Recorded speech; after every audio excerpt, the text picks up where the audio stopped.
Oh yeah, baby. We are here. We are live. Y'all know what we doing. Y'all know what we doing. Yes, man. Whew. I'm telling y'all, it's nice and scorching hot out here. Ooh, Lord. Hope y'all staying cool out there. Mic check 1 2 1 2. Y'all know what day it is. Y'all know what time it is, and y'all know who y'all looking at. Welcome, welcome, welcome to another episode of Club Pizzle. I'm, of course, your host, Pizzle. Don P, Pod God. Don't call me Unc because all of those things. Thank you guys for your continued support of this podcast. Thank you guys for your continued support of this platform. While y'all are in a supporting mood, I need y'all to like, subscribe, comment, all of those good things, man. I do answer DMs and messages. If you DM me or message me on Instagram or Facebook, I do answer those at my earliest convenience. Here we are, man. Here we go. And here we stand again. As y'all saw, the Scene magazine Best of Cleveland came out today, and unfortunately, I did not make the cut. Not only did I not win, I didn't make the top three. But I'm still thankful to even be considered. One of these days, I'm gonna end up in that damn magazine, or I'm gonna die trying. Shout out to my guy Lex Vegas, who actually did make the top three. He was number 2 in the best male comedian category. And my old home Redline Radio finished number 3 in best radio station. So shout out to them. Before we get to it, man, this is a special Wednesday edition because tomorrow I will be appearing with none other Lex Vegas on the Lex Vegas show. We are doing his verses that he do on his show. This one is going to be Usher and Chris Brown. I got Chris Brown. He got Usher. Believe me, I am well prepared for Lex Vegas. Nobody knows Lex Vegas like I know Lex Vegas. That has been one of my best friends for the last 15 years or so. And it's going to be a whole lot of fun, man. Make sure y'all tune in, man. It's on Stream Space. I'll be with him live at 7 p.m. tomorrow. Hence why y'all are getting a special Wednesday edition of Club Pizzle. Also, July the 11th, Battleground Performance League is back. Season 4, Episode 2. We are going to be at Chef Carolyn's Exotic Cuisines. Y'all know where it is, man. The competitors, we actually have all 8 competitors, and hopefully all 8 competitors show. Hope everybody's healthy enough to make it. I'll just say that.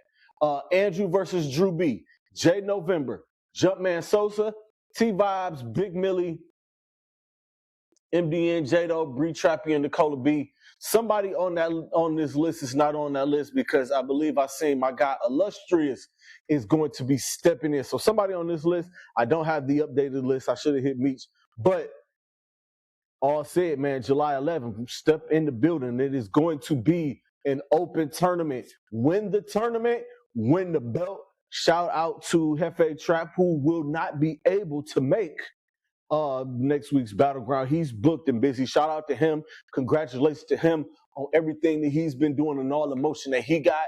It's dope to see that, man. It's dope. I love seeing people out of my city be able to do their thing and be able to take their thing on the road and go off and do things and are booked and busy. He did, however, say, come September, he's coming back.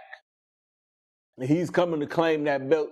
He's going to try to take the belt off of whoever wins the belt next Saturday. So again, man, July 11th, Battleground Performance League, episode 2 of season 4. And it also is doubling as the Shredder Bash, as my guy Meets the Shredder celebrates his 40th birthday. Damn, dog, you getting old. You getting up there with me. It's going to be a good time, man. So make sure you guys step out, pull up, man. Come see us. I'll be in the building. Shout out to the whole Battleground gang, man. Mr. Shredder, Flight Like Beast, Timbuktu, DJ Verb. We all gonna be in the building. We all gonna be there to have fun and do what we do. Only how Battleground do our thing. Let's get to it, man. Y'all know the motto. We are here for a good time and not a long time. I'm actually kind of glad I'm doing this today instead of any other day, for the simple fact that like a lot of this stuff is fresh, and the Cleveland Cavaliers haven't made a move as of yet, and I'll get to that. But I want to talk about the big thing. And this does concern us. This is Cleveland Cavalier business, so I'm gonna speak about Cleveland Cavalier business. LeBron James has told the Los Angeles Lakers, "Hey, I'm moving on. I'm playing next year, but I'm gonna go play somewhere else.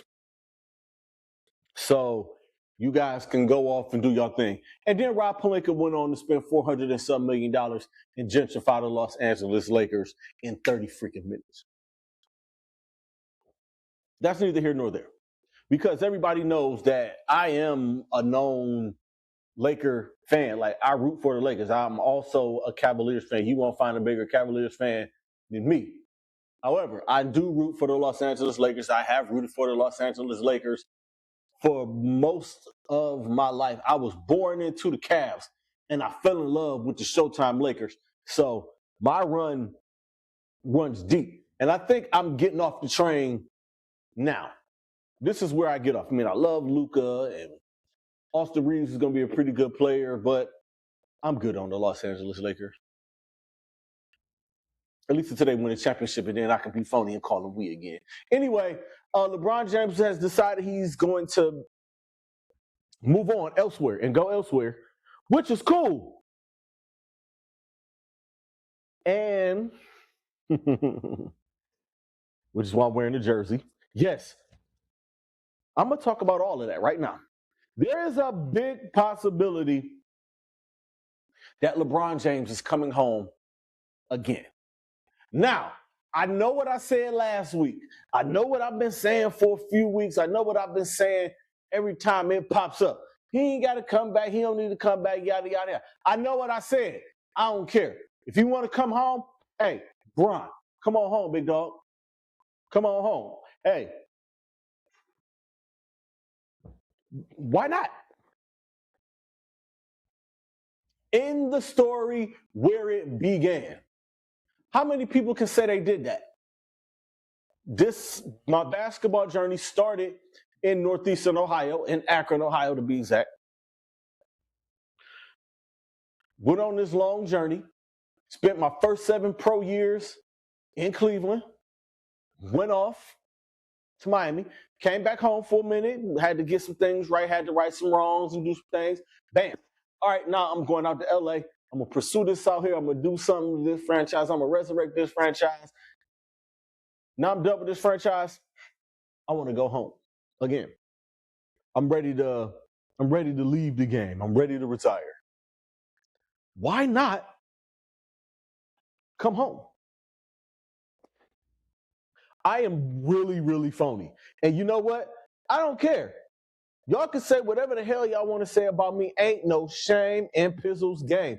I am phony. I am going to holler it to the heavens that LeBron James is the greatest basketball player of all time. He is the greatest basketball player to ever lace up a pair of sneakers. He is the greatest basketball player that I have ever seen in my life. And yes, I was alive for Michael Jordan. Yes, I was alive for Kobe Bryant. Yes, I was alive for Magic Johnson, Larry Bird, Shaquille O'Neal, Hakeem Olajuwon. I was alive for all of that. Charles Barkley. I was outside for all of it. But nobody did it better than LeBron Ramon James out of Akron, Ohio. I don't give a damn who agree or who disagree with me. I've been done having the GOAT argument with all of you Jordan lovers. I am a LeBron James fan. I love Michael Jordan as well. We all know his contributions and what he did for the game, and all of that is cool. But with my own 4 eyes, and what I saw with LeBron James, he's the best that ever did it to me. And he's going into year 24, and he's commanding all of this attention. Come on home, dog. End it here. Win a title, end it here, and retire. And hey, Cleveland, Cavaliers fans, Cavaliers season ticket holders, we would get the farewell tour and the NBA championship to top it all off and watch this man retire. They should be building that goddamn statue right now, as far as I'm concerned. That man need more than one statue. He need 3 statues. He need one for each time he came. He need rookie Brian. He need I'm coming home Brian with the block. And then one more final one for his homecoming. Why not? Kobe got 7 statues in LA. Just saying. As far as how it could happen, money's no object. He said happiness. Where are you happier at? Home. What place outside? And yeah, I think this man has played in Miami and Los Angeles. What could be happier than playing in Los Angeles or Miami? Playing at home. Come on, y'all. And all the signs are there. There's a lot going on. There's a lot that's happening right now in front of our face that tells me that LeBron James is coming home. And hopefully by the time the ribs finish marinating, he makes his decision. Now watch, he'll end up making a damn decision tomorrow, and I done did this show, and then I'm going to be forced to do an emergency pod. I'm not canceling no Lex, though. Lex is getting every piece of this smoke in this versus. I got Breezy. I got the strongest 15 I could possibly think of. But anyway, getting back to Bron. If you're looking at this roster as constructed and what it looks like right now, they are expecting James Harden back. James Harden is opting out. James Harden is opting out and going to sign an extension for a lower number. And what was also reported, and I'm going to just say reported, because I don't know how gospel this is, he's waiting to sign his extension so to see if they can create a little more room and get Bron here. Even though Bron already said it, money is not the motivator here. The motivator is I want to be happy and I want to go to a contender. Dog, you at home, and the Cleveland Cavaliers are a contender. The Cleveland Cavaliers were an Eastern Conference finalist this past season. I know y'all going to say whatever the hell y'all going to say. I don't give a shit what you say. They were one of those teams. There were a few things that didn't go their way in that Knicks series, and it is what it is. The Knicks went on to win the championship. Fine, cool. But we not just going to lay down. Kobe Altman has a plan. Don't know what it is yet, but he's going to do something. Because, all right, let's just get into it, and I'm going to just towel of it in. On the free agent front, James Harden opts out of the 42-3 that he was owed, and he's going to negotiate a new multi-year with the number going down. I say it's going to be like 2 years and 60-something million. Like 30-something, like 32 million per year. Something like that. And that also will put the Cleveland Cavaliers under the second apron. They will be a first apron team. Also, with losing Dean Wade and Keon Ellis. Dean Wade signed with the Philadelphia 76ers last night, $39 million. And Keon Ellis signed a 2-year, I believe it's like $17 million with the Brooklyn Nets. So that gives them a little more wiggle room. James Harden, they're really, like with those deals and with this James Harden number, they're still like, they're under $1 million. It's like a couple 100,000 over the second apron. So Harden signs the 2-year 32. It gets them to like 10 million and get them back into the first apron. Then also, you're also hearing that there's a possible trade brewing of Max Strus, who is on the final year of a deal, and also a Dennis Schroeder, who also is his contract number is up there. You trade one or both of those guys, you got plenty of room to do what I want them to do. Speaking of those two guys, here's my trade idea. I fed this trade idea. I put it up on my socials. I would do this trade in a heartbeat. You get a sign and trade with Jonathan Kuminga. You trade Max Strus and Dennis Schroeder to the Atlanta Hawks, and you get Jonathan Kuminga in a sign and trade. So you look at it, Kobe Altman has some work to do. If he nets LeBron James and Jonathan Kuminga, and you get like another tall wing, look, I'm already in the building. My season tickets are locked in. But you lock that down, it's on. Actually, and in all actuality, you can get Jonathan Kuminga with the mid-level exception. Once Harden gets you under, and you trade Strus, you got a whole lot of more wiggle room. Bron is willing to take the league minimum. If you can convince him to take the league minimum, which is like $3 million per year, what's $3 million to a billionaire and a guy who has a lifetime contract with Nike? He got Powerade, he got movies, he got a production company. NBA money has never been Bron's biggest deal or whatever. You get him for the vet minimum, and you can bring in Kuminga with the mid-level exception, and you have to, it can be done, is what I'm saying.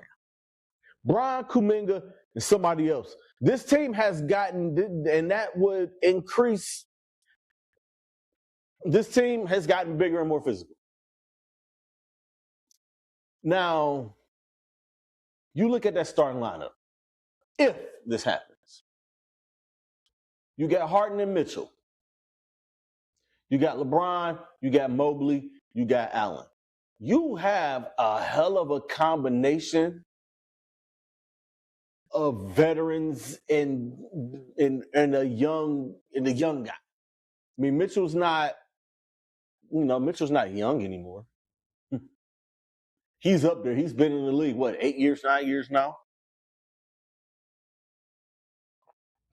You got your two veterans with Harden and Bron. Then you got your young button star, Evan Mobley, and I think Evan Mobley and Jared Allen benefit a lot from having LeBron in there with them. So, look, make it happen. I'm phony. Yes, I am phony. I said it. I said what I said. Also, and these are the Cavs' remaining free agents. James Harden is negotiating a new deal. Larry Nance is unrestricted. I don't know what's up with Oliver Sarr's two-way deal. Craig Porter's team option has been picked up, and Thomas Bryant signed his one-year deal. So you have your third big. Just hopefully he's used a little more next year. I'm not the biggest Thomas Bryant fan, but I do understand guys who are the bigger guys. Then I understand that you need somebody to play a few minutes. If he gives you 8 to 10 minutes a game, that's enough where you can stagger Allen and Mobley, in the middle quarters or in the quarters or something like that. It's just about how Kenny Atkinson does his thing. And I know everybody feels how they feel about Kenny Atkinson. And again, I don't give a shit. He's my coach right now. And when he's not my coach, he won't be my coach anymore. And he won't be my problem anymore. What else do we have with the Cleveland Cavaliers? Oh, Summer League schedule is out. Can y'all believe it, man? The Summer League is here. I'm excited for Summer League. Summer League is coming up. It's the Cavaliers schedule goes a little something like this, as y'all can see on the screen. They have the Indiana Pacers on July the 10th. July the 12th, they have the Detroit Pistons. July 13th, they have the Miami Heat. And July 15th, they have the New Orleans Pelicans. Now, the roster hasn't been released yet, But these are a couple of names that I'm expecting to be on that. Of course, our rookie Malik Thomas, Tyrese Proctor is definitely going to be there. Ernest Uday Jr., who they just signed to a two-way deal. You got Tristan, you got Riley, you got Xavier Lee. I'm thinking Sarr is also going to be on that list as well. And then there's going to be some other guy, maybe Devin Brown, who's been with the Charge for a while, going on. What is this? It'll be his third year going there. So like the roster hasn't been released, and they'll probably release that roster like tomorrow or Friday or something like that. But I'm looking forward to Summer League, man. NBA is a year-round thing. I've been committed to pro basketball. I can't even say just NBA, just pro basketball between the NBA and the G League. I committed myself to it for quite some time. This is maybe my second or third year being like locked in it and fully committed off season and rolling into everything. So it's just been an enjoyable thing for me. But I'm gonna be locked in the summer league. I'm always locked in the summer league. Like it's good basketball in this year future. We saw Sam Merrill get his off. We saw Naquan Tomlin, Jalen Tyson. We saw those guys do their thing in summer league and how crucial that is.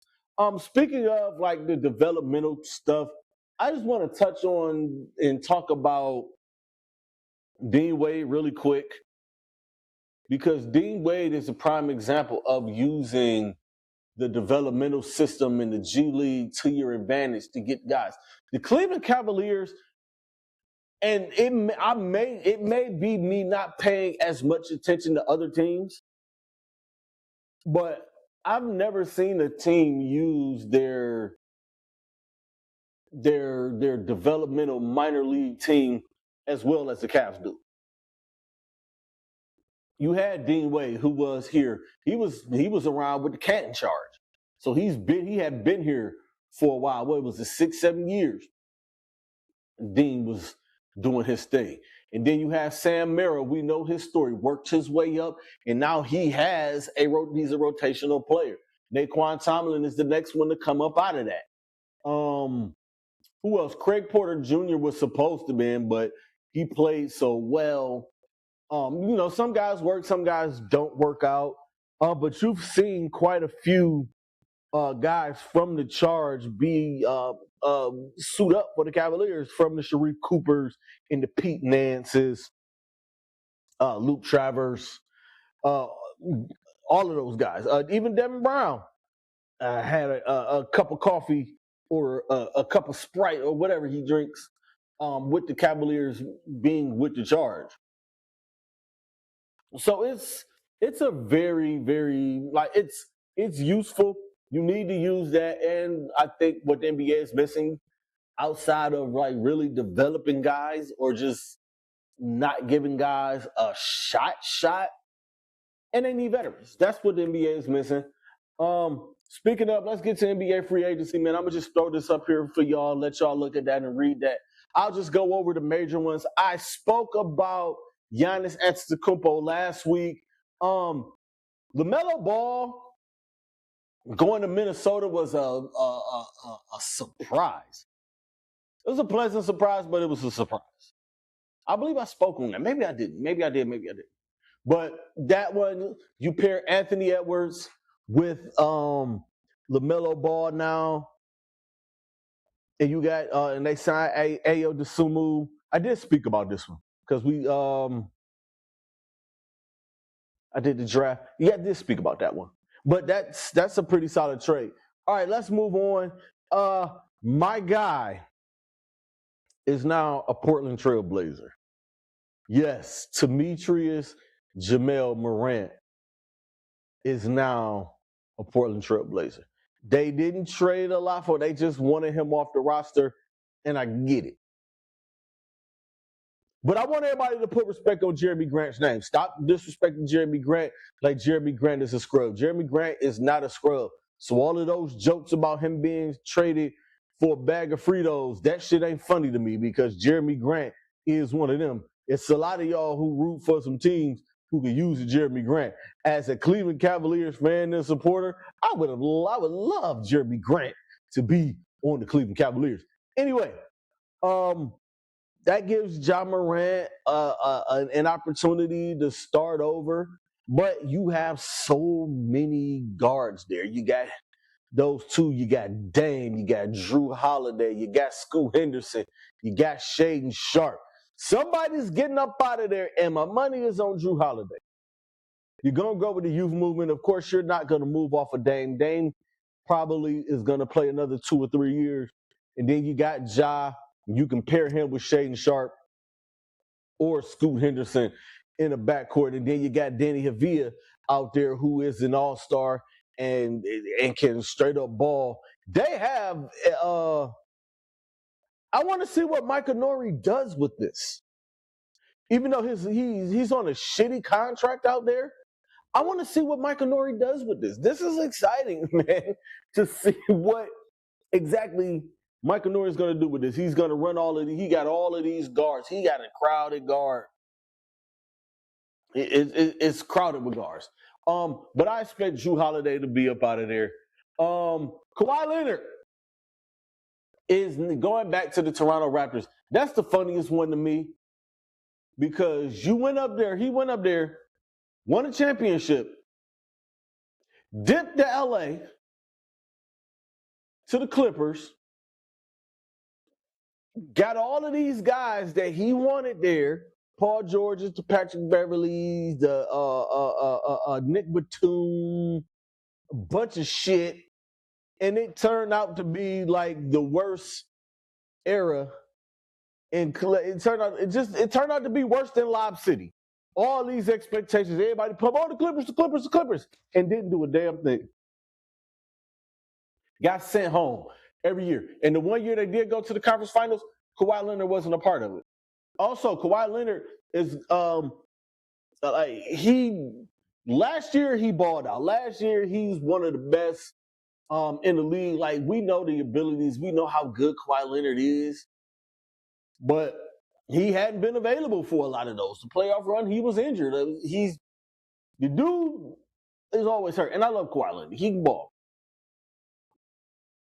And then on top of all of that, you have this whole scandal, whatever this thing is that's going on with them,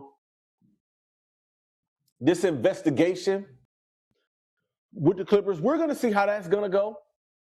It's interesting. And shout out to Pablo Torre. Now get to work on the Knicks and the Brunson thing. Please, sir. I look at this Raptors team.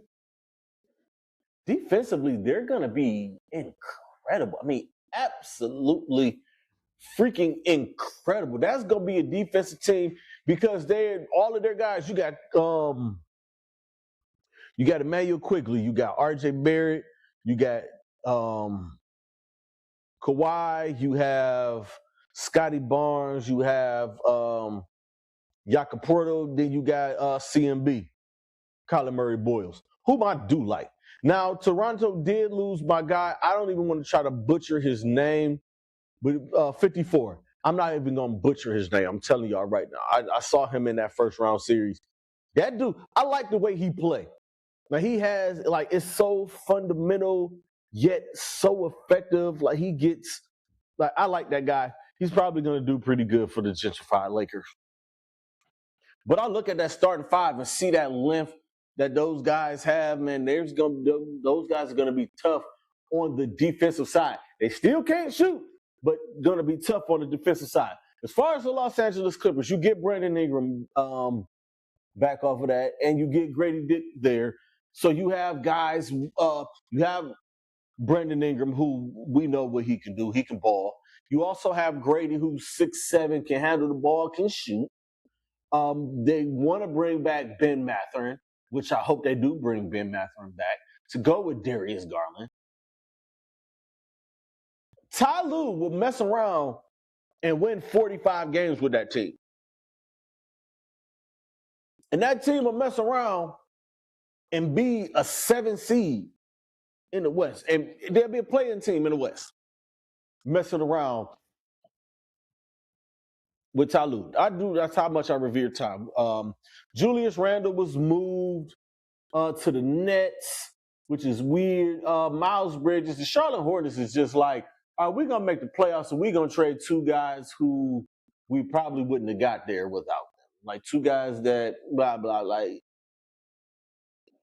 it is what it is with the Hornets. And Beef Stew, Isaiah Stewart, traded to the Memphis Grizzlies. A deal that I saw go down today, and I'm absolutely positively so happy that it went down.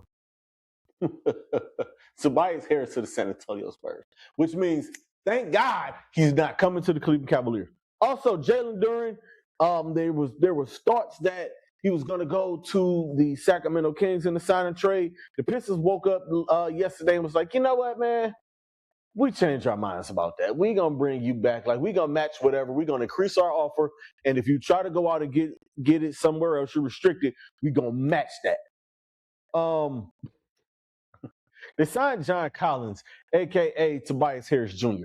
And listen, I know everybody wonders, like, what is my deal? What is my beef with Tobias Harris? I have no beef with Tobias Harris. I think Tobias Harris has so much ability at 6'9", 6'10", can put the ball on the floor, can shoot that thing, can get to the cup whenever he wants to. He's a good enough defender that he don't get cooked. He just disappears a lot. When he was the man, like, dude disappeared. When he was in Detroit the first time, disappeared. With the Clippers, disappeared. With the Magic, disappeared. With the Sixers, disappeared. That's why Jimmy Butler, Tobias Harris over me. He's too good to not be a perennial all-star. To me, he's Rudy Gay. To me, love Rudy Gay. Rudy Gay is one of those dudes. Smooth game, great game, dude. He can do it all, but it comes times where he's out on the court and you don't realize that he's just out there getting cardio. And I put John Collins in that boat. They're underachievers to me. You have 25 and 10 potential, but you only give him 14 and 7. It is what it is. Those aren't my teams, but I shout out to my guy, my Pistons fan, that was going back and forth with. Like, the moves are the moves. I don't hate him. Like, he hates Jalen Duren. Jalen Duren at 22 years old is going to get better. He's coming off of an all-star year. He is going to get better. I don't think what they did up in Detroit is going to be enough. Because I believe, like, I'm still riding with my Cavs. The Knicks are the defending champs. They are losing guys left and right. Atlanta looks good, but Boston is still Boston. We still don't know what's going to go down with Jaylen Brown. Hopefully by the time, hopefully while I'm recording this, an hour and a half before I put it out, nothing has happened on the Jaylen Brown front or the LeBron James front for that matter. We don't know what's going to go on with them, but they still what they are, and they just signed Mitchell Robinson today. Who else? I mean, Miami got Bam and Giannis down there and Wiggins. Like, we still don't know how that's going to shake out. We don't know if LeBron's going to go there either. They're one of the finalists with us in Golden State. It's just a bunch of stuff that we have to see how it unfolds. Everything isn't shooken out or going to shake out just yet. A lot of these teams, I believe, want to get this stuff done for the 4th. LeBron is not in too much of a hurry. We were all just hoping that he get this done before the week is out so we could go into the 4th of July weekend either like dancing extra or like, all right, what are we going to do now on the Cleveland Cavaliers front? But those are the free agent moves. It's been, for the last couple of years, free agency has been kind of, I ain't going to say trash. It hasn't been the best. It's been kind of, you make your big move for your big fish via trade, and then these free agent signings are just like small little, Jalen Brunson was a big one. Trying to think who. I mean, that was it. I mean, KD's been traded. Bron is going to be the next big one, even at 41 and going into year 24. But the NBA, y'all, it is fantastic.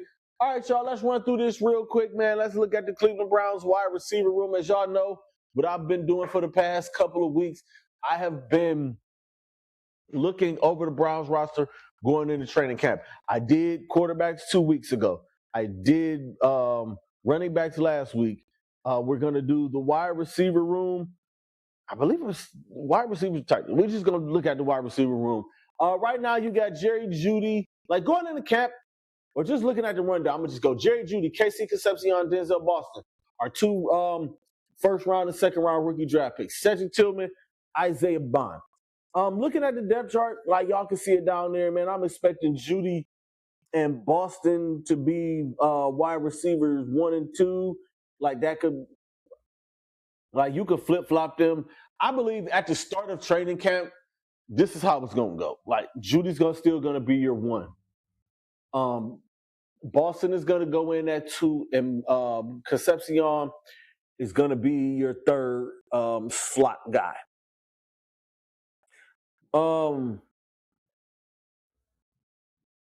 Isaiah Bond is still here, and Bond and Shador had a pretty good rapport.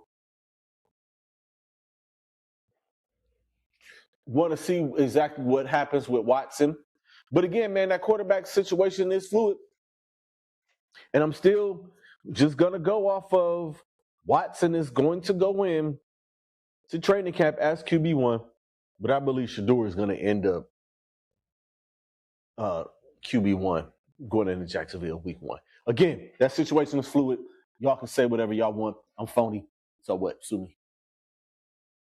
But looking at this, like this is a big improvement over what they had last year, if we're being honest.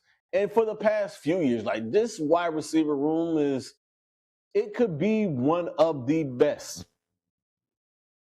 I believe Cedric Tillman has to show up and show out. Otherwise, his ass is going to have to get out. It's going to be over for him.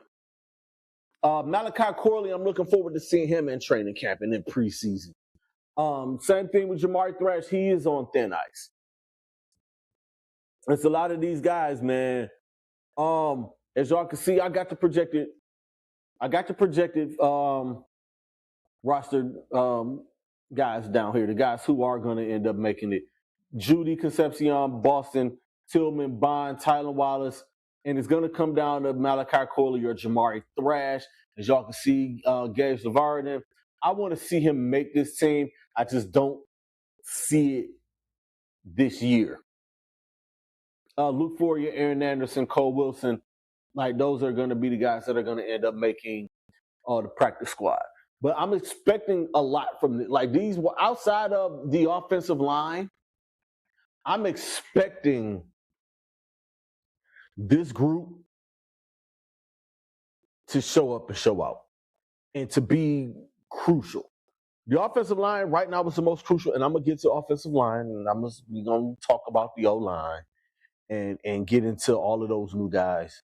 But this wide receiver room, again, man, looking at it on paper, it looks like these guys are it.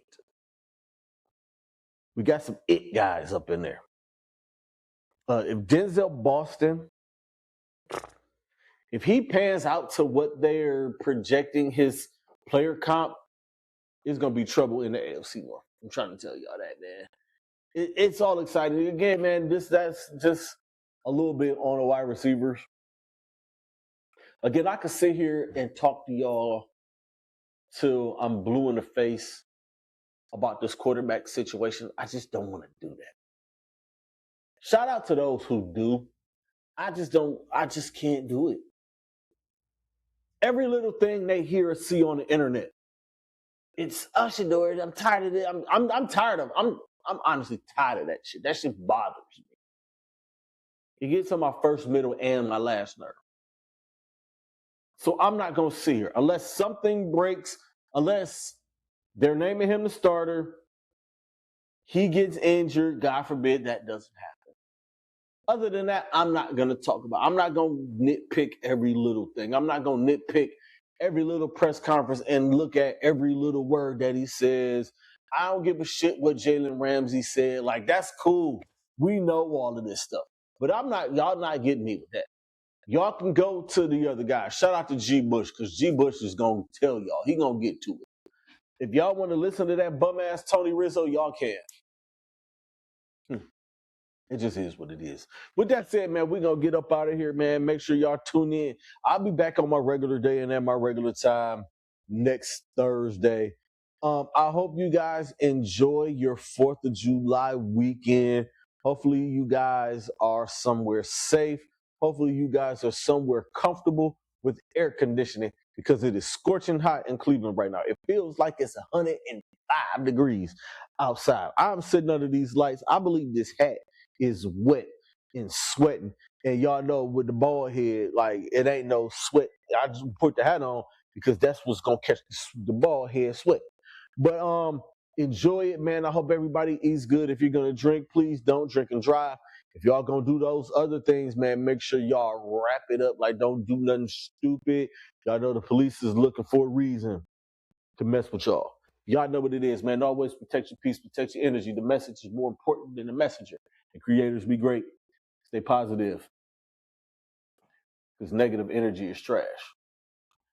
Until next time, y'all. Peace.